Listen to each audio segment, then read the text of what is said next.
एक शांत छोटे से गांव में अर्जुन नाम का एक युवा लड़का रहता था। अर्जुन पढ़ाई में ठीक था, लेकिन वह समय की कदर बिल्कुल नहीं करता था। उसकी एक ही आदत थी कि वह हर काम को बाद में करने की सोचता था। होमवर्क करना हो तो बाद में, पिता की मदद करनी हो तो बाद में। वो हमेशा कहता था, अभी तो बहुत समय है, बाद में कर लेंगे। उसके पिता राजू काका ये सब देखकर काफी चिंतित रहते थे। उन्होंने अर्जुन को कई बार समय की कीमत समझाने की कोशिश की, लेकिन अर्जुन हर बार उनकी बात को मजाक में टाल देता था। वो कहता, जिंदगी लंबी है पिताजी, अभी से क्यों परेशान हो। पिता चुप रह जाते, लेकिन उनके मन में ये डर था कि कहीं समय अर्जुन को बहुत देर से समझ ना आए। एक दिन गांव में एक बड़ी दौड़ प्रतियोगिता होने वाली थी। पहला इनाम एक नई साइकिल थी, जिसकी अर्जुन को बहुत इच्छा थी। अर्जुन ने दौड़ में हिस्सा लेने का फैसला किया।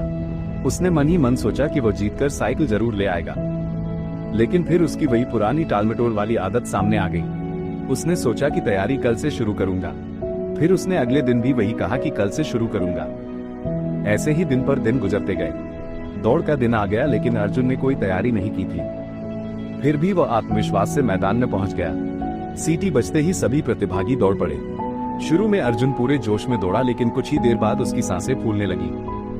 बाकी सभी उससे आगे निकल गए। अर्जुन लड़खड़ाया और मैदान के बीच में ही रुक गया।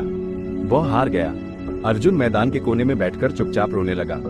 उसके पिता उसके पास आए और उसके कंधे पर हाथ रखकर बोले, बेटा, हार का दुख बाद में होता है, लेकिन असली दुख तब होता है जब हार की वजह हमें खुद पता हो। अर्जुन ने सिर झुका लिया।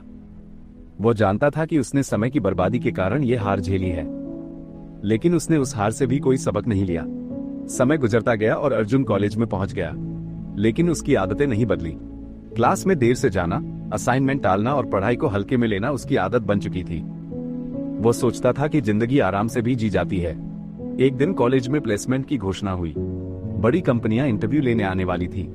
सभी स्टूडेंट्स ने तैयारी शुरू कर दी, लेकिन अर्जुन पहले की तरह बोला, अभी बहुत समय है, बाद में पढ़ लेंगे। दिन बीतते गए और इंटरव्यू का दिन आ गया। जब अर्जुन इंटरव्यू रूम में पहुंचा तो उसके पास कोई जवाब नहीं था। उसने न तैयारी की थी, न रिज्यूमे बनाया था और न ही कोई स्किल सीखी थी। इंटरव्यू जल्दी ही खत्म हो गया। अर्जुन रिजेक्ट हो गया। वो बेहद निराश हो गया।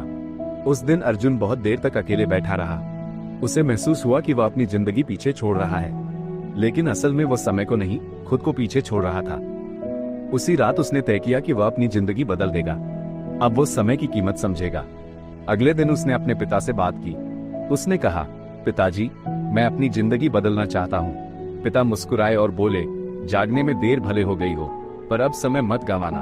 उन्होंने अर्जुन को अपनी पुरानी घड़ी दी और कहा, हर टिक टिक की आवाज कहती है, अभी करो, यही करो, इसी वक्त करो। अर्जुन ने अपने जीवन में अनुशासन लाना शुरू किया। अब वो हर दिन की प्लानिंग करता था। सुबह जल्दी उठना उसकी आदत बन गई।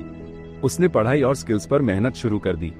समय के साथ उसकी सोच, आदतें और जिंदगी बदलने लगी। कुछ महीनों बाद फिर से प्लेसमेंट आया। इस बार अर्जुन तैयार था। उसने आत्मविश्वास के साथ इंटरव्यू दिया।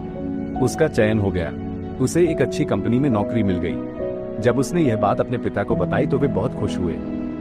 अर्जुन ने उनसे कहा, पिताजी, अब मुझे समझ आ गया है, समय सबसे कीमती चीज है और इसका सही उपयोग ही जीवन बदलता है। पिता ने मुस्कुराकर कहा, याद रखना बेटा, समय को पकड़ो नहीं, समय का सम्मान करो। अर्जुन ने सिर झुकाकर कहा, हाँ पिताजी, अब कभी समय बर्बाद नहीं करूंगा। सीख, जो समय की कदर करता है, समय उसे सफलता तक पहुंचाता है, और जो समय को गंवाता है, वो जीवन की दौड़ में पीछे रह जाता है। समय ही जिंदगी है और इसे सही दिशा देना हमारे हाथ में है।